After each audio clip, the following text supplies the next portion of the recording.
Salut la Ranger Family, ici Timer, j'espère que vous allez bien. Merci à tous pour vos retours très positifs sur les dernières vidéos, je suis très content de savoir que cela vous plaît. Et pour les petits nouveaux, n'oubliez pas de vous abonner à la chaîne pour retrouver plein d'autres vidéos sur les Power Rangers. Pour la dernière vidéo de la saison, je vous propose de continuer l'histoire des Power Rangers avec l'ère Disney. Vous êtes prêts? C'est parti!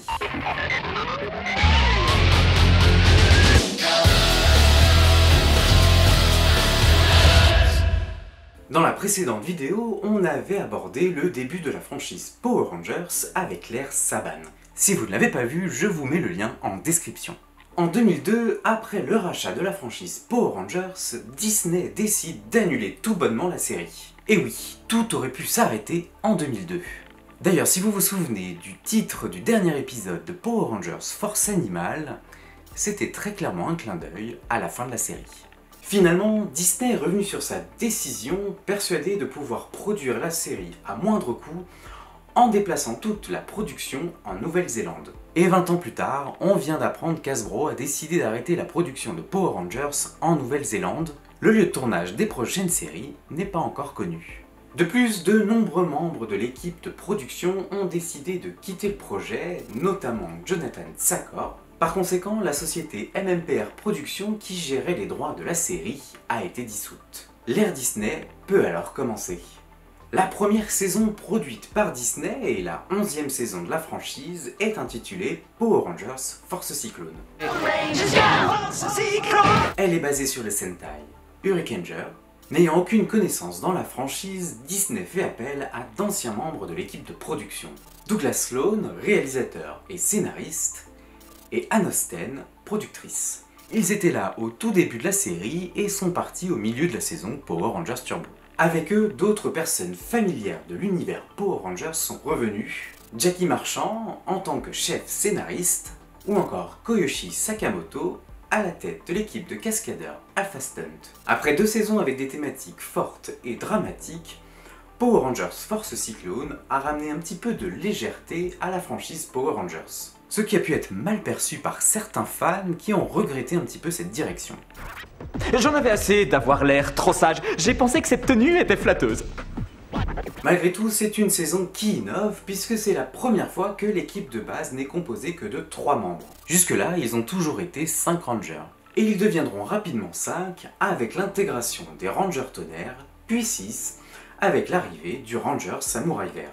L'équipe des Rangers est donc composée de 6 membres avec 3 sources de pouvoir différentes. Cyclone, Tonnerre et Samouraï, avec 3 cris de transmutation différents pour accompagner chacune de ces sources. Prêt? Oui! Fureur ninja! Pouvoir tonnerre! Samouraï! Tonnerre Ranger! Ya! Autre particularité, c'est la première saison avec 2 Rangers rouges et 2 Rangers bleus. Il y avait déjà eu 2 Rangers rouges dans Power Rangers La Force du Temps.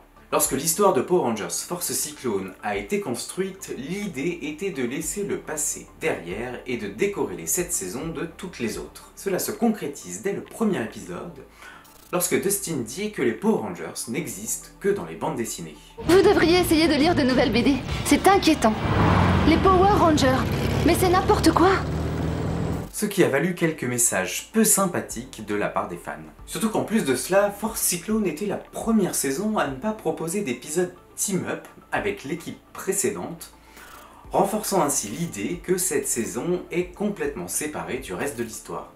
Et c'était pourtant une tradition depuis Power Rangers l'autre galaxie. Il faut savoir qu'avant le rachat de Power Rangers par Disney, l'équipe de scénaristes en place pour Power Rangers Force Animale avait prévu une toute autre histoire pour cette saison. Et en particulier Amit Bhowmik, à qui l'on doit les épisodes Rouge pour toujours et les renforts du futur. Le nom de code de cette saison était Power Rangers Hexagone et revoyait le retour d'anciens personnages, dont celui de Tommy Oliver. Avec d'anciens Rangers, Tommy Oliver avait créé l'organisation Hexagone qui utilise les 3 Rangers Cyclones comme protection pour la Terre. Mais les Rangers Scarabée, qu'on connaît sous le nom de Ranger Tonnerre, allait s'opposer à cette organisation et démarrer une guerre civile entre les 2 équipes de Rangers. Ça fait très Civil War de Marvel. Cette idée a été abandonnée pour de multiples raisons et je vous propose d'en parler dans une prochaine vidéo. Revenons à Power Rangers Force Cyclone. Pour lui donner toutes ses chances, Disney a programmé la saison sur ses deux chaînes phares, c'est-à-dire ABC et ABC Family, comme il l'avait fait pour Power Rangers Force Animale. Et le pari a fonctionné, les audiences ont augmenté et les ventes de jouets également, et une nouvelle génération de fans s'est intéressée à Power Rangers. Après un tel succès, on reprend les mêmes et on recommence. Douglas Sloan et Ann Osten se sont retrouvés face au Sentai Aba Ranger, qu'ils ont transformé en Power Rangers Dino Tonnerre. Et une saison avec des dinosaures, c'est toujours bon signe. Lorsqu'ils ont construit l'histoire d'origine, celle-ci n'incluait pas le retour du personnage de Tommy Oliver. À la place, on retrouvait le docteur Edward Payne, expert en paléontologie. Bon, jusque-là, ça se ressemble pas mal quand même. Face à lui, le docteur Anton Mercer, un scientifique très renommé, qui règne désormais sur la dimension Dino. Cette dimension, qui existe à côté de la nôtre, abrite désormais de magnifiques créatures venues du passé. Mais un événement catastrophique décime la dimension Dino et tous ses habitants. Année après année, Anton Mercer est devenu complètement fou. Grâce à ses recherches, il a trouvé le moyen de se transformer lui-même en une créature digne des anciens dinosaures. En découvrant la destruction de la dimension Dino, Anton Mercer comprend que ce n'est qu'en conquérant la Terre qu'il pourra ramener à la vie les dinosaures. L'enjeu d'Anton Mercer est le même, mais son histoire est légèrement différente. De son côté, Edward Payne est de retour dans sa ville natale de Riverside, où il vit une vie paisible de professeur de sciences. Son unique but, transmettre son savoir et cultiver la nouvelle génération. En tant que nouveau professeur du lycée, Edward se voit attribuer l'ingrate tâche de surveiller les élèves en heure de colle. Mais il est loin de s'imaginer que certains d'entre eux sont l'unique espoir de la Terre pour s'opposer à Anton Mercer. On voit clairement que l'histoire d'Edward Payne a été gardée intacte pour Tommy Oliver. Finalement, la production parvient à convaincre l'acteur Jason David Frank de reprendre son rôle de Tommy et lui attribue donc le rôle d'Edward Payne, créant ainsi la surprise générale auprès des fans puisque personne n'attendait Tommy en paléontologie. Dino, tonnerre, à moi le pouvoir!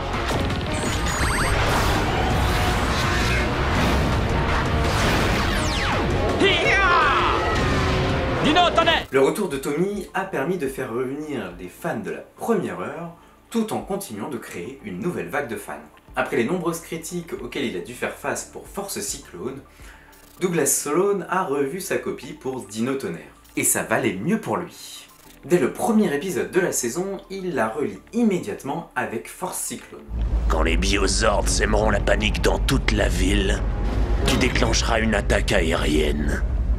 Et les citoyens de Riverside penseront certainement que cet idiot de Lothor est revenu se venger. Et avec le retour de Tommy, les deux saisons sont directement intégrées dans l'histoire complète de la franchise. Et voilà, l'erreur est réparée et les fans sont apaisés. Power Rangers Dino Tonnerre marque une étape importante de la franchise Power Rangers avec le 500e épisode. Intitulé La légitimité du pouvoir, il retrace les 11 premières saisons de la franchise à travers un journal vidéo tenu par Tommy. Un très bel épisode hommage. Cette saison, c'est aussi le retour des épisodes Team Up, avec un double épisode plein d'action intitulé L'orage de feu qui voit revenir tous les membres de Power Rangers Force Cyclone. Et au passage, l'un des meilleurs épisodes Team Up, selon moi. Côté scénario, Dino Tonnerre expérimente beaucoup de choses. Déjà avec le personnage de Tommy qui s'absente pendant plus de 10 épisodes tout au long de la saison, et c'est bien la première fois qu'un ranger de l'équipe de base s'absente aussi longtemps. D'abord emprisonné dans un fossile, puis coincé dans son costume de ranger, avant de devenir invisible, l'acteur Jason David Frank n'apparaît plus à l'écran.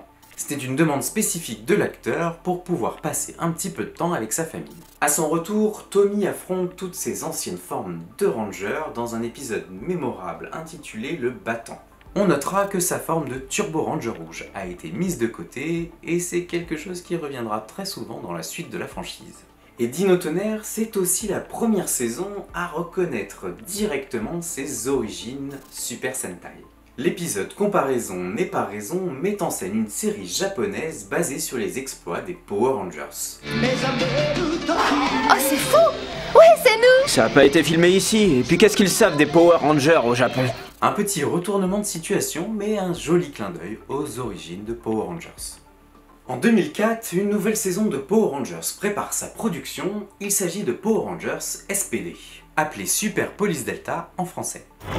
Bienvenue à l'Académie de police Super Police Delta. Une saison marquée par des changements importants et notamment en coulisses, et probablement l'une des plus controversées par les fans. Après 2 années sur la série, Douglas Sloan et Ann Austen décident de quitter le projet. Ils laissent alors leur place à Greg Aronowitz et Bruce Kalish. Gros chamboulement côté production, mais Jackie Marchand, elle, reste à son poste de scénariste. Pour la petite histoire, Bruce Kalish a démarré sa carrière sur la série L'Incroyable Hulk et The Fall Guy avant de rejoindre Disney. Son travail sur Jet Jackson est reconnu et apprécié, ce qui lui permet d'obtenir le rôle de producteur exécutif de Power Rangers. Et comme d'habitude, Bruce Kalish ne vient pas seul, il amène avec lui ses petits camarades et entre autres le scénariste David Garber. Au lancement de la saison, Power Rangers SPD se veut très ambitieuse et place la barre très haute, gagnant rapidement le cœur de tous les fans. Faut dire que ça démarre fort en partant directement 20 ans dans le futur. Dans un futur pas très éloigné, la Terre est devenue un havre d'accueil pour toutes les races d'extraterrestres. Certaines d'entre elles viennent des galaxies les plus reculées pour y vivre en paix. 99% de ces nouveaux arrivants vivent en harmonie avec les terriens. Mais pour le 1% qui désobéit aux lois, on a créé la Super Police Delta. Une toute nouvelle unité spéciale pour les ramener à la raison. Grâce au talent de l'équipe de production, les premiers épisodes sont très réussis et offrent une histoire dédiée à chacun des Rangers. Les 5 acteurs qui jouent les Rangers de l'équipe B sont fortement appréciés et reconnus comme l'un des meilleurs casts grâce à leur jeu d'acteurs. Et certains d'entre eux ont eu une très belle carrière après Power Rangers, comme notamment Brandon Jen McLaren qui joue Jack. Mais au fur et à mesure des épisodes, Power Rangers SPD s'est enlisé dans son ambition avec de nombreux épisodes filler, c'est-à-dire des épisodes de remplissage qui ne font avancer ni l'intrigue ni l'histoire des personnages. Même les 2 épisodes team-up avec les Power Rangers Dino Tonnerre n'ont pas aidé. En cause, le traitement du personnage de Tommy et le fait que l'acteur Jason David Frank ne soit pas revenu des États-Unis pour tourner dans ces épisodes. Le personnage est complètement absent d'un épisode et il est coincé dans son costume dans le second. D'ailleurs, il est même doublé par Jeffrey Parazzo, l'acteur qui joue Trent dans la version originale. Alors que la production était régulièrement en contact avec les fans, ce que Douglas Sloan faisait déjà les années précédentes, les interactions se sont fait plus rares tout au long de la diffusion de la saison, et au fur et à mesure des critiques des fans. Pour sa défense, Kalish a expliqué qu'il était fortement dépendant du Sentai de base, c'est-à-dire des K-Rangers. Écrire des histoires originales, ce n'est pas toujours évident quand il faut rattacher tout ça à quelque chose d'existant. Juste après la fin de la production de Power Rangers SPD, Bruce Kalish a directement enchaîné avec Power Rangers Force Mystique.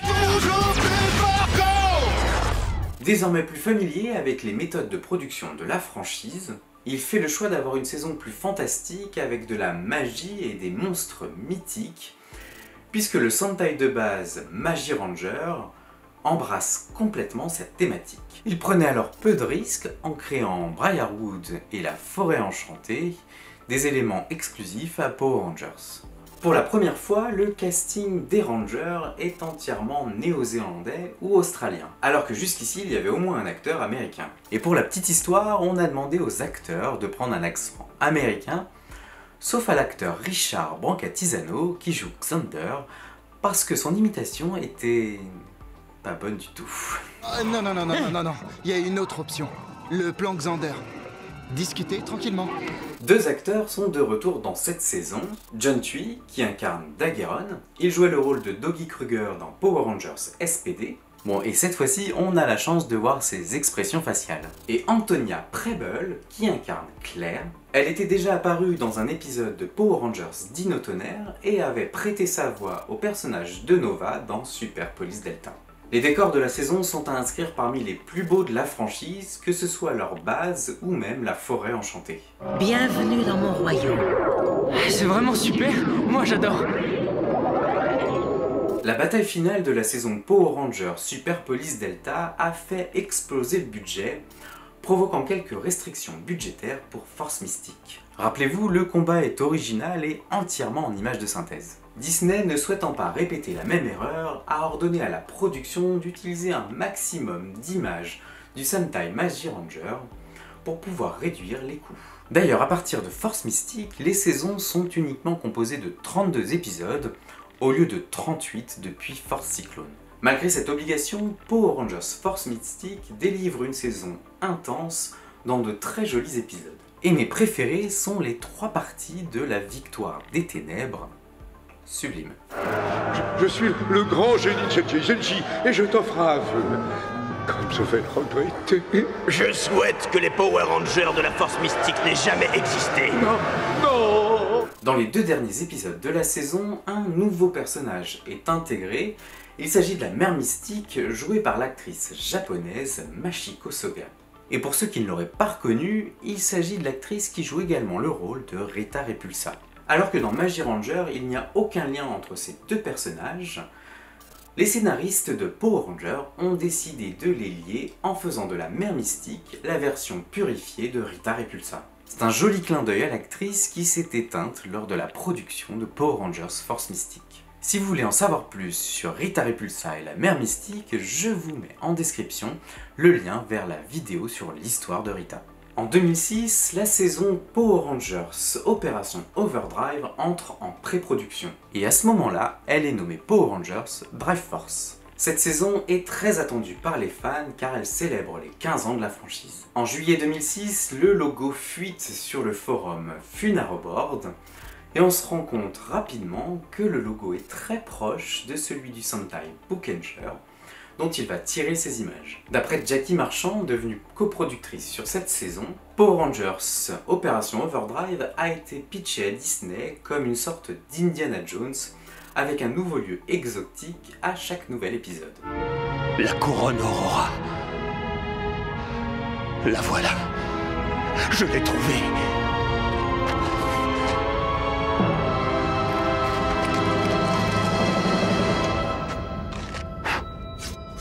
La firme aux grandes oreilles a accepté, mais attendez, ça va être drôle. La production s'est retrouvée avec un plus petit budget que la saison précédente et avec l'obligation d'utiliser encore plus d'images du Sentai. Allez, bonne chance! La saison est très controversée, voire boudée par la plupart des fans, mais les scénaristes ont réussi quelques jolis coups d'un point de vue de l'histoire. Le plus inattendu d'entre eux est la révélation que Mac, le Ranger Rouge, est en fait un robot. Mac, tu es un androïde. C'est moi qui t'ai créé. Et celle-là, personne l'a vu venir. Qui dit saison anniversaire dit petit traitement extraordinaire. Et les fans ont pu se régaler avec un double épisode qui a vu revenir 4 anciens Rangers de saisons produites par Disney, et à leur tête Johnny Wong Bosch dans le rôle d'Adam, qu'on n'avait pas revu depuis Power Rangers dans l'espace. L'épisode fait un joli clin d'œil à Rita et au Seigneur Z, avec l'introduction de leur fils Trax, et si vous voulez en savoir plus sur cet épisode, je vous mets en description le lien vers la vidéo sur les épisodes anniversaires. Lorsque Power Rangers Jungle Fury a été produite, l'idée de base était d'intégrer un maximum d'éléments asiatiques dans la saison, provenant de Jackie Ranger, le Sentai d'origine.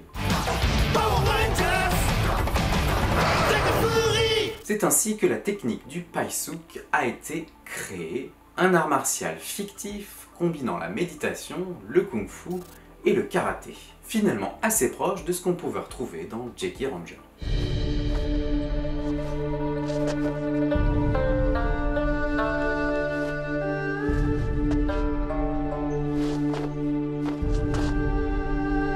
Le casting de la saison est parmi les plus incroyables de la série. Jason Smith, qui incarne Kazay le Ranger Rouge, a été pris après avoir fait une apparition dans la série australienne Home and Away. Il faut savoir que Jason est un très grand fan de la franchise Power Rangers, tout comme Ajin Abela, l'acteur du Ranger Bleu.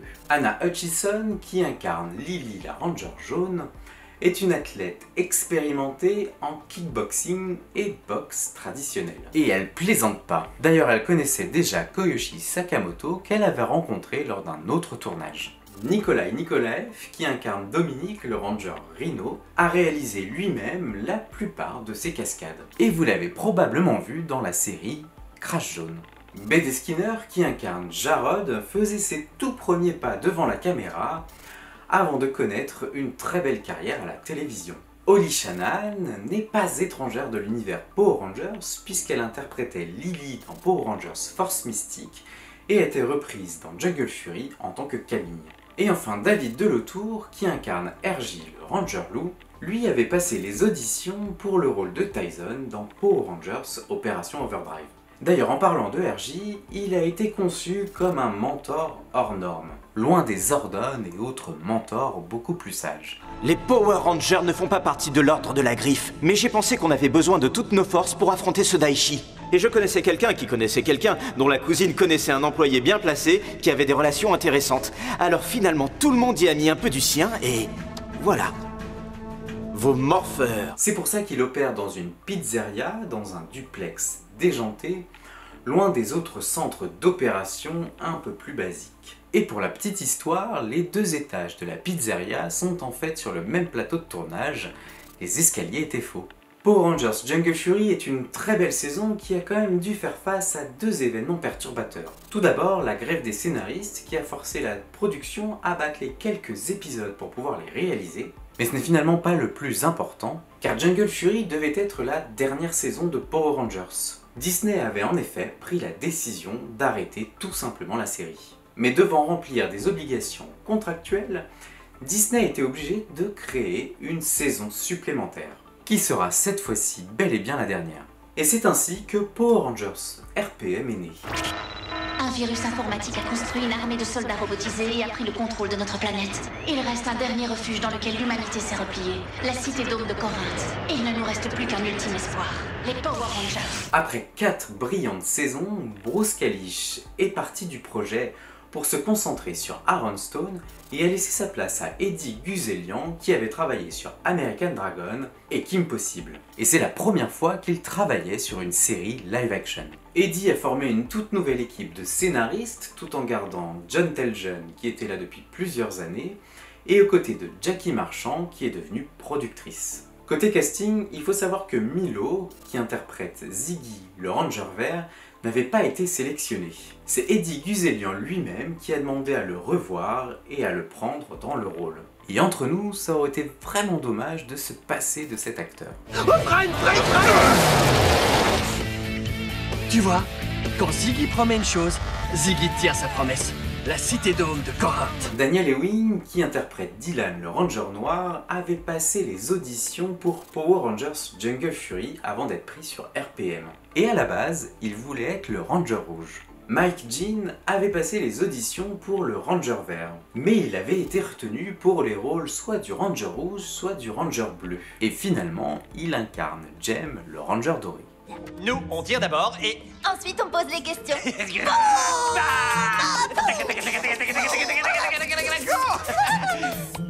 Harry Boylan n'en était pas à son premier coup d'essai pour Power Rangers, il avait même eu un contrat provisoire pour Power Rangers Dino Tonnerre. Dans RPM, il avait auditionné pour les rôles du Ranger Rouge ou du Ranger Noir. Mais c'est finalement son accent scottish qui lui a permis d'avoir le rôle de Flynn, le Ranger Bleu.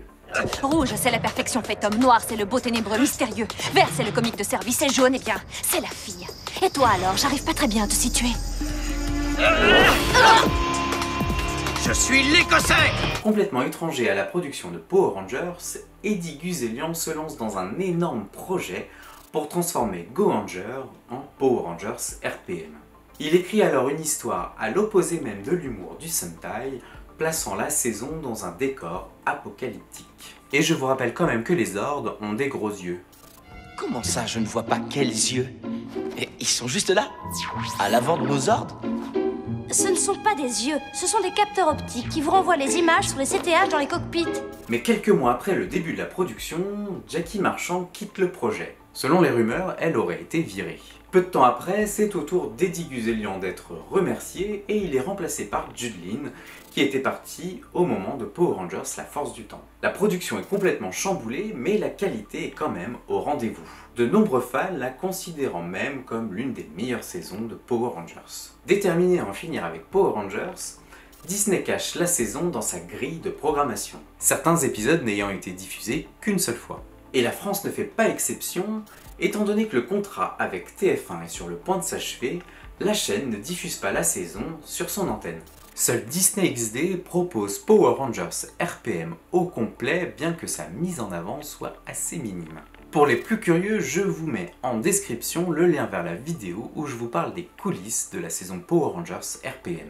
Après 7 saisons produites, Disney décide finalement d'annuler Power Rangers à cause de la chute dramatique des ventes de jouets et de la hausse des coûts de production en Nouvelle-Zélande. Afin de maintenir un semblant de la série à la télévision et de permettre à Bandai de vendre quelques jouets, Disney reprogramme la saison 1 de la franchise en y incorporant quelques modifications graphiques. De très bon goût, je vous laisse juger. Coup de théâtre, Saban, le créateur de la franchise, qui avait vendu les droits de Power Rangers à Disney 8 ans auparavant, rachète la série dans l'optique de continuer la franchise en adaptant le Sentai Shikenger. Et on se parle de l'ère Neo Saban dans une prochaine vidéo. Prêt pour le combat! C'est tout pour aujourd'hui. J'espère que cette vidéo t'a plu et si c'est le cas, n'hésite pas à lâcher un pouce levé. Et dis-moi en commentaire quelle est ta saison préférée de l'ère Disney. Profites-en pour t'abonner à la chaîne et retrouver plein d'autres vidéos comme celle-ci et surtout ne rien rater de l'actu Power Rangers. Il est temps pour moi de vous souhaiter à tous un excellent été. Je ne vous abandonne pas pour autant pendant les vacances. À partir de la semaine prochaine, vous pourrez retrouver chaque dimanche le montage de la collection Megazord d'Altaïa. Et je vous réserve plein d'autres surprises tout au long de l'été, restez à l'affût sur mes réseaux. On se retrouve le 24 août, allez salut!